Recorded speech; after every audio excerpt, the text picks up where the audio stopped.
um crime bárbaro para eu mostrar para vocês aqui hoje. Prestem atenção. Tribuna da Massa é a única equipe de TV que foi até o local do crime. Um avô que foi assassinado pelo próprio neto e pelo genro. Isso porque os dois queriam roubar algumas merrecas de reais. Gente, é impressionante, é uma história da vida real. Deixa eu ver com você.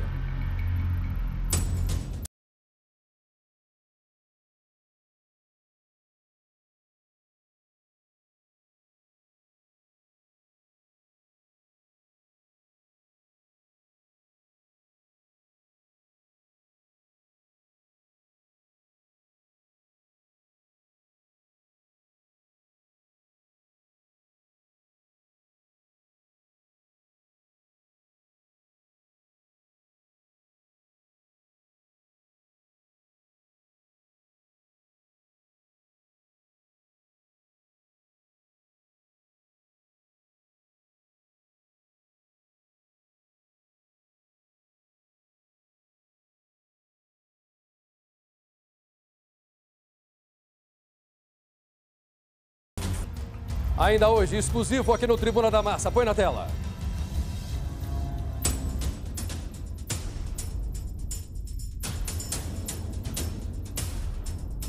Ainda existem alguns mistérios do que teria acontecido. Esta porta aqui ela foi encontrada trancada pelos parentes logo após a notícia da morte do seu José. Existem duas possibilidades.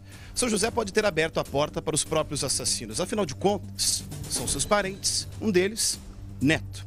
A outra possibilidade é que a dupla tinha uma chave como esta. Esta mesmo que eu vou usar para abrir e mostrar para você aí do Tribuna da Massa com exclusividade esta cena do crime.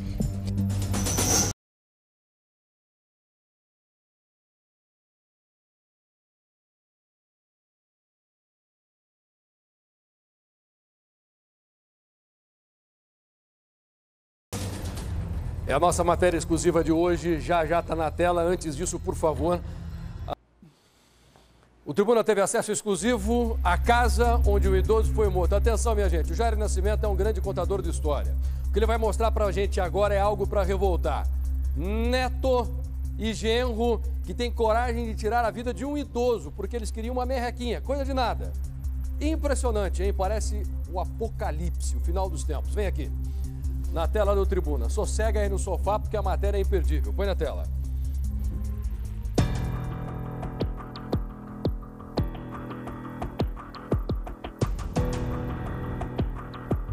No livro de Gênesis, o primeiro livro da Bíblia, tem a história de Adão e Eva.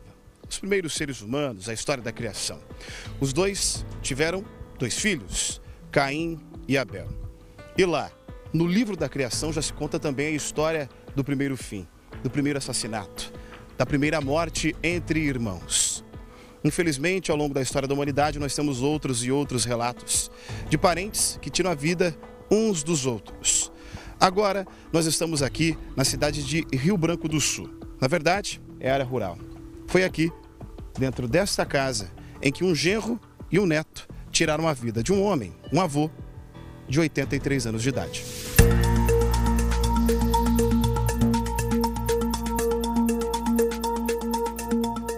Adenilson Boava, de 51 anos, e o filho Leandro Poli Boava, de 25, foram presos acusados de latrocínio, que é o roubo seguido de morte de José Poli, de 83 anos. José é pai da esposa de Adenilson e avô de Leandro. Segundo o delegado de Rio Branco do Sul, a prisão pode durar um bom tempo. A pena prevista para o crime de latrocínio consumado é a maior de todas, é uma pena de 20 a 30 anos de reclusão. Essas galinhas e outras criações que estão aqui nesta chácara pertenciam ao seu José Poli, homem de 83 anos, conhecido aqui na região como o seu Juca, um homem querido por todas as pessoas, inclusive boa parte dos vizinhos são parentes do seu Juca. Pelo menos somente aqui neste terreno ele morava há 60 anos.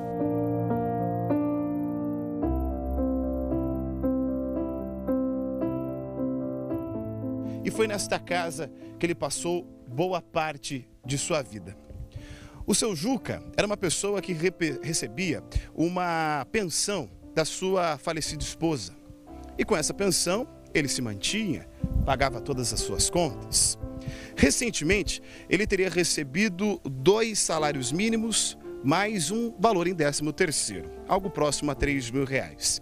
A família também me confirmou que ele teria feito uma negociação de um terreno no valor de aproximadamente R$5.000. Foi justamente por causa deste dinheiro que o seu Juca acabou morrendo aqui dentro.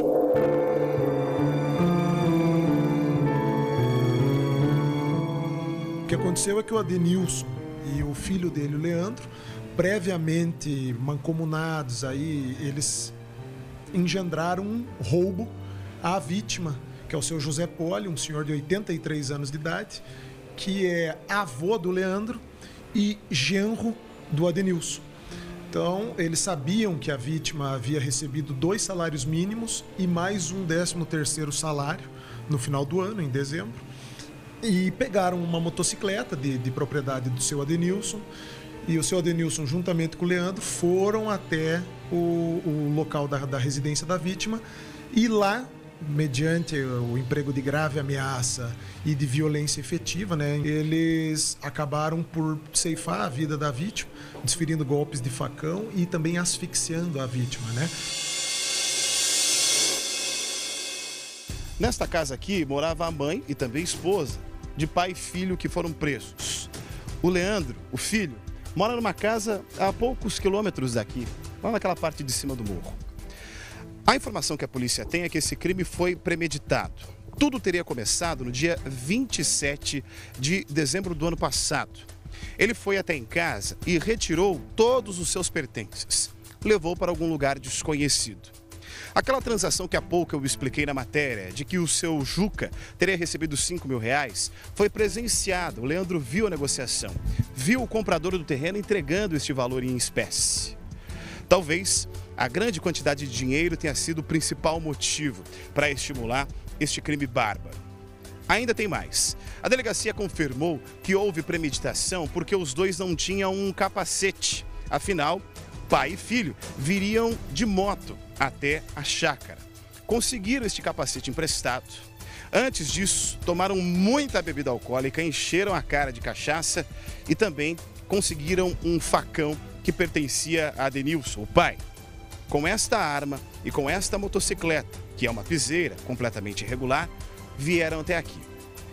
E dentro dessa casa, o seu Juca estava dormindo. Era uma pessoa que costumava dormir muito cedo. O crime aconteceu por volta da meia-noite do dia 28. E lá dentro foram cenas de terror. A morte da vítima aí foi com requintes de crueldade, né, com golpes de facão e asfixia mecânica. E ambos confessaram a prática do crime. O Leandro ainda explicou que estava passando por uma dificuldade financeira, que ele estava precisando de dinheiro e que num primeiro momento, supostamente, eles não pretendiam matar o avô, né? Mas que acabou acontecendo e, enfim.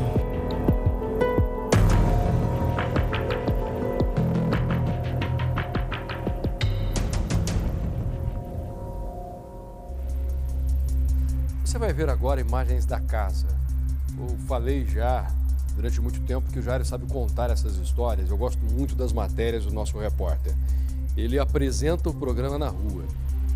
O Jairo conseguiu entrar e ele relata exatamente o que aconteceu, com riqueza de detalhes. É impressionante porque quando você ouve o relato do Jairo, é como se você estivesse ali dentro. O grande contador de histórias faz isso. Ele traz as emoções juntamente com as informações. Essa matéria está pronta, tá? É a matéria da sequência exclusivo, é do Tribuna da Massa. Você vai entrar com a nossa reportagem nessa casa. Com exclusividade, o Jairo Nascimento entrou na casa onde o idoso foi assassinado pelo próprio neto e pelo genro. E revela agora pra gente novos detalhes que podem complicar ainda mais a vida dos assassinos confessos. Observe essa imagem. Reportagem na tela do Tribuna. Pode pôr.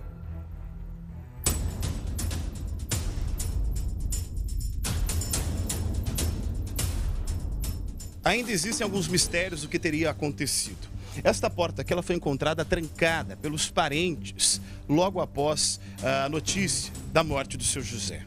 Existem duas possibilidades. São José pode ter aberto a porta para os próprios assassinos. Afinal de contas, são seus parentes, um deles, neto. A outra possibilidade é que a dupla tinha uma chave como esta. Esta mesmo que eu vou usar para abrir e mostrar para você aí do Tribuna da Massa com exclusividade esta cena do crime.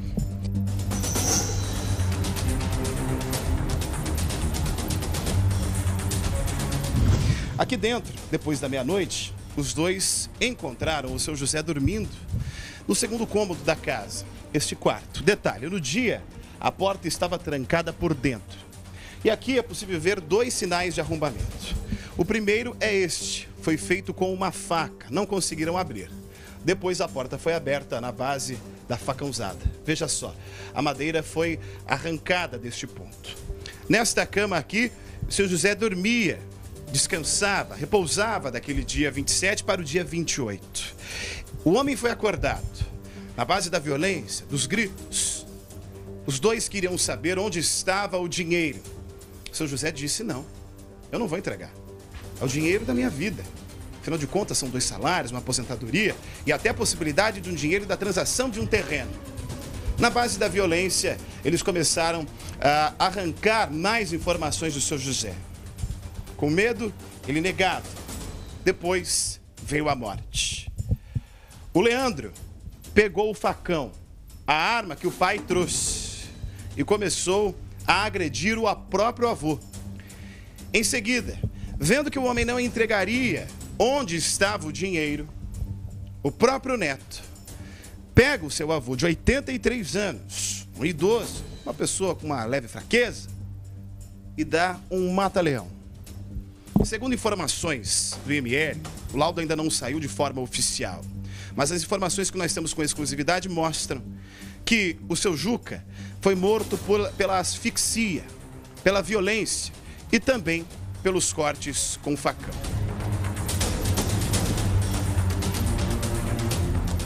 O laudo de necropsia ainda está por vir do IML, mas já nos foi adiantado que a causa da morte da vítima foi asfixia mecânica, uma vez que o Leandro deu um golpe mata-leão no seu próprio avô.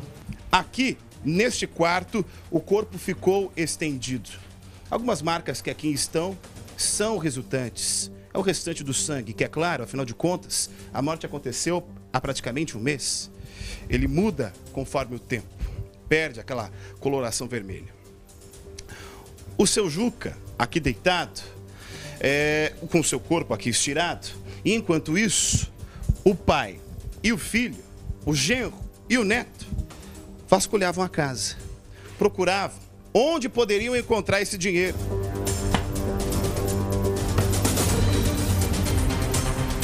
Em algum lugar da casa, de fato, ele foi encontrado. R$ 1.600 em troca de uma vida.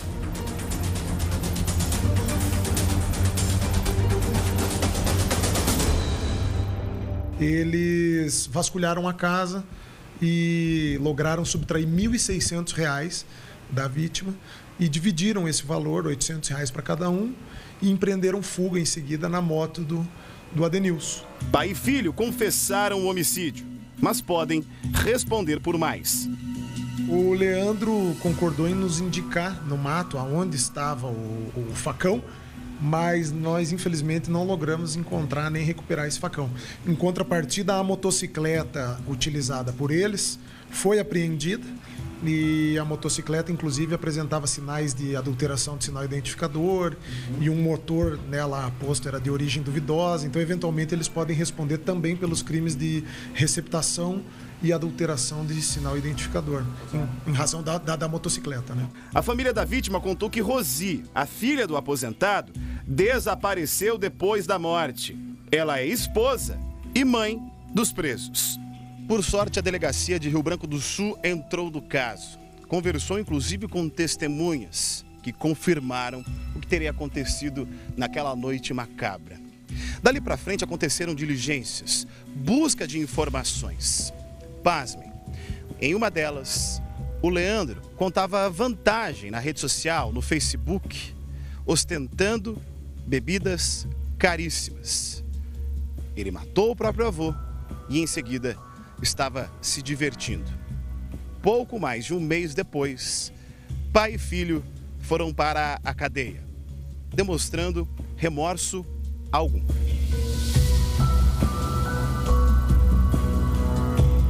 Nenhum remorso, nenhum sentimento de culpa. Talvez eles lamentem o fato de estarem presos, né?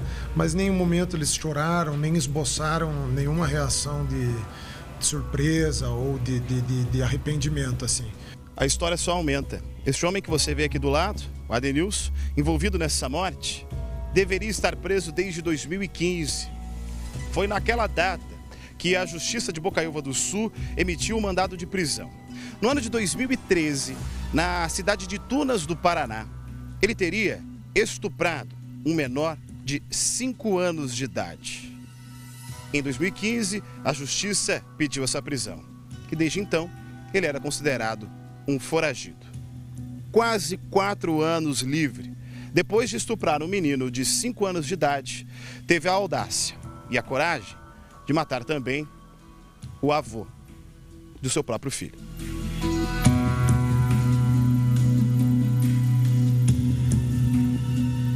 Não bastasse esse mandado de prisão pela prática do crime de homicídio, ele também apresenta um mandado de prisão diverso, claro, pela prática do crime de estupro de vulnerável, crime que teria sido cometido em outra comarca contra uma criança, um menino de 5 anos de idade.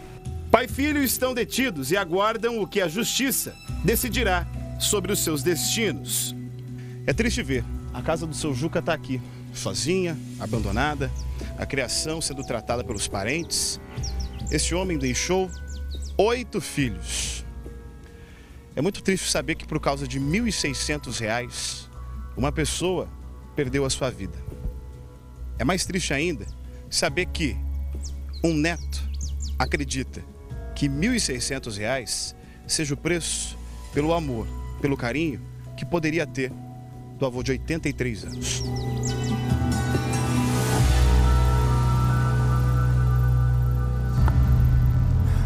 Cada um levanta a bandeira que quer, né?